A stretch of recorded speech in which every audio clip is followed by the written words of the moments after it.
Destination time. On the city's north side. This is a neighborhood where Swedish tradition is found on virtually every corner, and yet it represents the diversity that makes Chicago so great. Our destination, Andersonville. Within minutes of arriving in this north side community, you know you're blessed. People take pride in their homes, their families, and their roots. When I grew up, it was a great place to live. And then I think there were some times, periods when my parents still lived here, and I would have liked it if they moved. But now the property values are way up, and it's a great place to live now. There's a real small town feel to this big city neighborhood known as Andersonville. Our tour guide is Joyce Dunn, a greeter for the Chicago Office of Tourism's Chicago Greeter Program. So Joyce, what makes Andersonville such a great destination? Oh, gee, right off the track, I would say it's the multicultural aspect of the whole thing. You just walk along the streets and you see stores, and shops, and restaurants from every nation under the sun. That's primarily the surface of it. But when you get underneath, you really look for that Swedish element, which was the origin of this neighborhood. The neighborhood dates back to the 1800s when immigrant Swedish farmers began moving north into what was at the time a suburb of Chicago. That rich Andersonville history is preserved at the Edgewater Historical Society and Museum. Now, Andersonville is essentially part of Edgewater, a larger community, correct? Correct. And Andersonville is one of the communities in Edgewater, and we serve the Andersonville community. And the heart of that community is what? I would say the heart of the Andersonville community is Clark Street. To walk along Clark Street is to walk down one of Chicago's most historic thoroughfares. Clark Street began as an Indian trail, and later on it became part of Green Bay Road, which goes all the way up to Green Bay, Wisconsin. Today, Clark Street is a vibrant, bustling commercial district with block after block of unique shops and restaurants.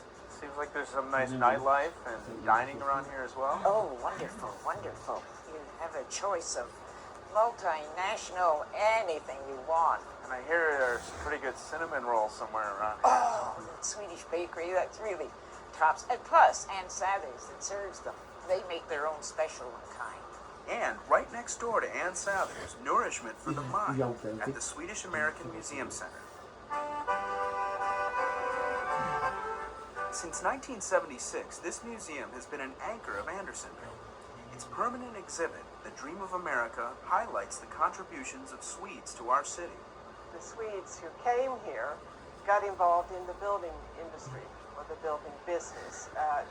After the Great Fire in 1871, which coincided with the mass immigration from Sweden.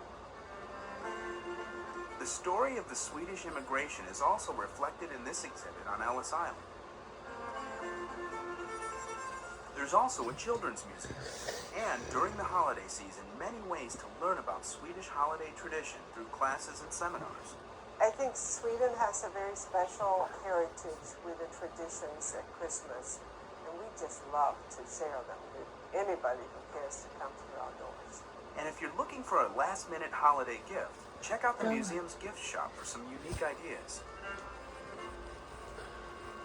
Right across the street from the museum, you'll find Simon's. So, tell us about this awesome bar. Well, it's a very special place for the neighborhood of Andersonville. It's called Simon's Tavern. It was founded by an immigrant from Småland, Sweden named Simon Lundberg. And this is Simon in the portrait up here.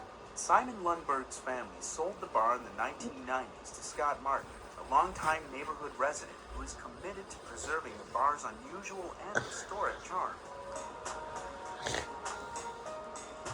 And before it was a bar, Simon ran an underground drinking club in the basement, a speakeasy during Prohibition. This is the NN Club. It's members only. This was the room, and there was only 4 tables down here where the guys would sit, and they had a box of whiskey bottles, and then they'd sit at 4 different tables, and that was it. When the bar legally opened in 1934, Simon ran it, always with the people of this community in mind. It was around that time that the French ocean liner, the Normandy, was every traveler's fantasy. there was such hoopla, and nobody, of course, in this neighborhood could afford to go on the Normandy. Simon thought he'd try to build a bar that would have the feel of one on the Normandy. So that's why you see the portholes in the back bar, and all the woodwork is rounded, curved, giving it nautical feel. Patrons still enjoy the neighborhood bar feel at Simon's. The holiday season is a great time to stop by Simon's for a trip down memory lane. And it's a great time to visit Andersonville, where every year the holiday spirit comes alive. The best way to get here? On the CTA, of course. Here are the routes that will get you here.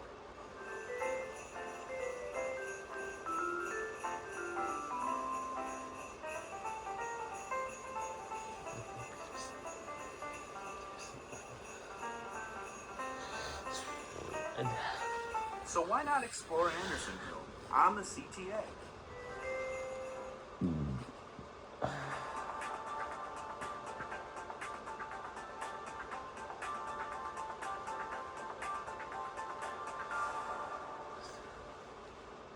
We're about halfway